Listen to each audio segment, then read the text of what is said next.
«17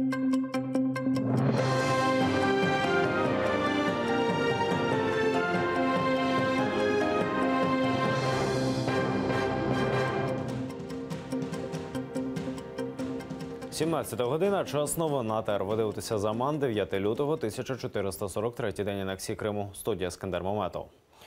На 2 місяці продовжили арешт фігурантів справи про так званий тероризм. Теймура і Узеїра Абдулаєвих, Рустема Ісмаїлова, Айдера Салідінова і Еміля Джамадєнова окупанти затримали 12 жовтня 2016-го у Сімферополі після обшуків.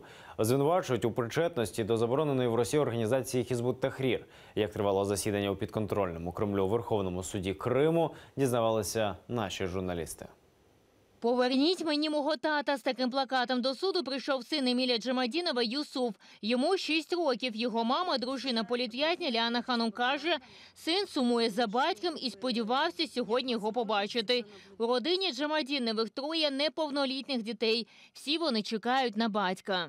Когда я сказала, что завтра у нас суд, наш старший сын Юсуф сказал: возьми меня, пожалуйста, с собой, чтобы, говорит, я его увидел. Опять-таки нам не удалось увидеться, со своими мужьями, детям со своими отцами, чтобы хотя бы пару приятных слов им вслед, можно было бы сказать. На лаві підсудних брати Теймур і Узеїр Абдулаєви, Айдер Салідінов, Рустем Ісмаїлов і Еміль Джамадінов. Їх заарештували у Сімферополі 12 жовтня 2016 року. Звинувачують тероризмі, нібито за участь в організації Хізбут Тахрір, яка в Росії вважається забороненою. Підтримати політв'язнів до будівлі підконтрольного Кремлю суду прийшли небайдужі люди. Побачити своїх чоловіків окупанти їх дружинам не дозволили. Засідання оголосили закритим. Никаких документов о том, что это заседание закрыто, нам не предоставляют. Опять-таки устное распоряжение. И нам пришлось опять подать жалобы о том, что заседание закрыто, и это дискриминация по национальному и религиозному признаку. Захисники заарештованих та засуджених бранців Кремля вважають, їх переслідують за релігійною ознакою, переважно кримських татар. Абсолютно уверен, что следственный изолятор политических заключенных – это не что иное, как один из способов давления.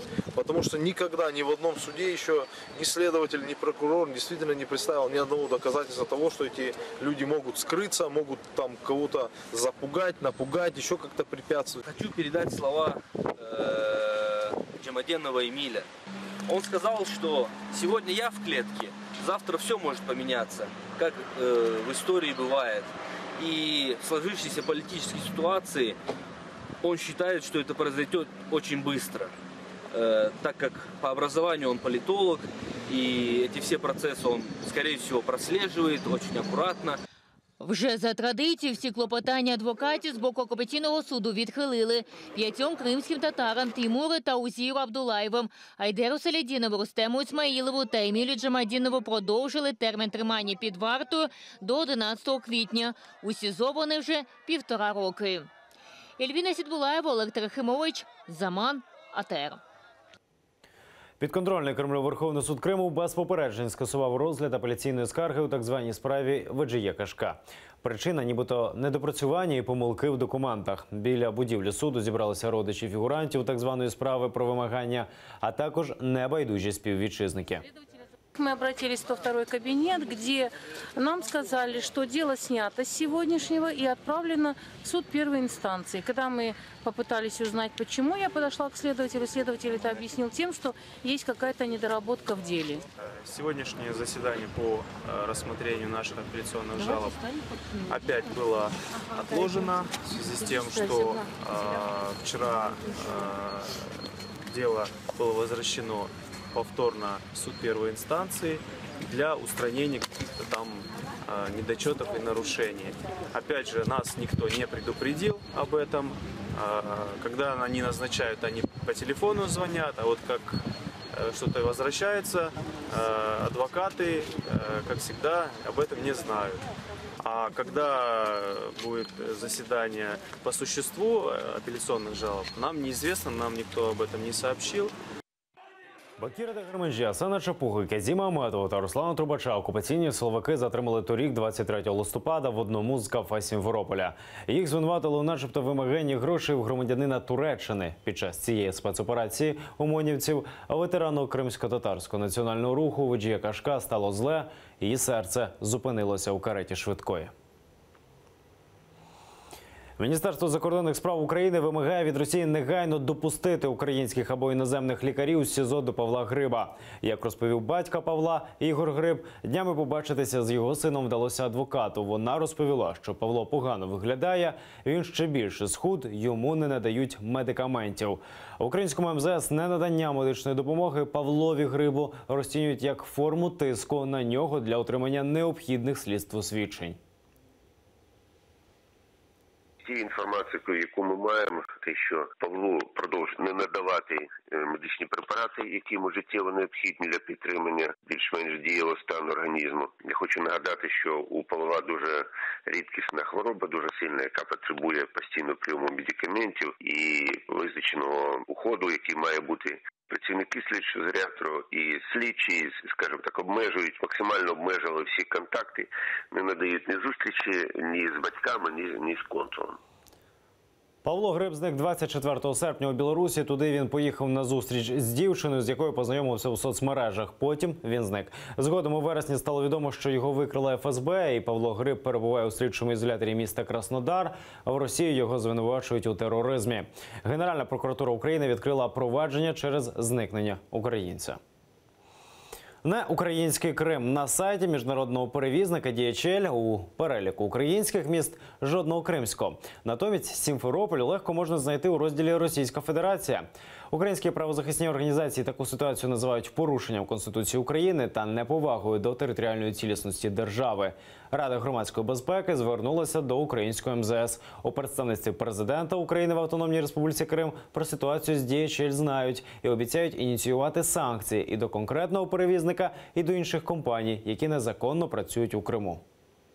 Что касается компании перевозчика, немецкого перевозчика DHL, на самом деле он на своем официальном сайте разместил информацию, что временно оккупированный Симферополь, Севастополь являются частью России. Эти факты зафиксированы, будет соответствующая реакция. Мы сейчас заканчиваем аналитику, мы в этом месяце дадим публично информацию о тех национальных и международных сетях, торговых марках, которые позволяют себе работать на временно оккупированной территории, и скажем, какие меры приняты. Українському МЗС листа Ради громадської безпеки ще не бачили. Тому ситуацію з німецьким перевізником поки коментувати не можуть, але обіцяють, у ситуації розбиратимуться. Звичайно, такі ситуації можуть бути, вони абсолютно є незаконними, протиправними, але нам потрібно бачити цю інформацію. Тому я вам радила просто, як або та компанія, на яку ви посилаєтесь, або ви направили запит на МЗС цього питання і привернули увагу підрозділів.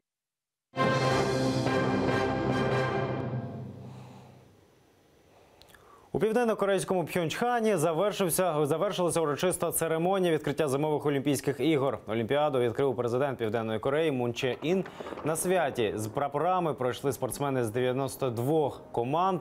Атлети з двох корейських держав йшли разом під єдиним прапором, так званим стягом об'єднання. На ньому зображений світло-блакитний силует корейського півострова на білому тлі. Російські спортсмени під нейтральним прапором. Їх оголосили як олімпійських атлетів з Росії. Україну представлятимуть 33 спортсмени. Вони змагатимуться у 9 з 15 видах спорту. Честь нести прапор України довірили олімпійській чемпіонці, капітану жіночої збірної з біатлону Олені Підгрушній. Команди і натхненниці, і сподіваємося на неї також в біатлонних змаганнях. Вона тут, тому що в спринті вона не стартує, але ми, можливо, побачимо її в індивідуальних гонках і не виключено, що в естафеті. У день відкриття Олімпіади 2018 спортивний арбітражний суд відхилив апеляції 47 російських спортсменів. Атлети скаржаться на те, що Міжнародний олімпійський комітет не запросив їх на зимові Олімпійські ігри у Південній Кореї. ОМОК привітали рішення спортивного арбітражу. Воно підтримує боротьбу з допінгом та дає ясність спортсменам.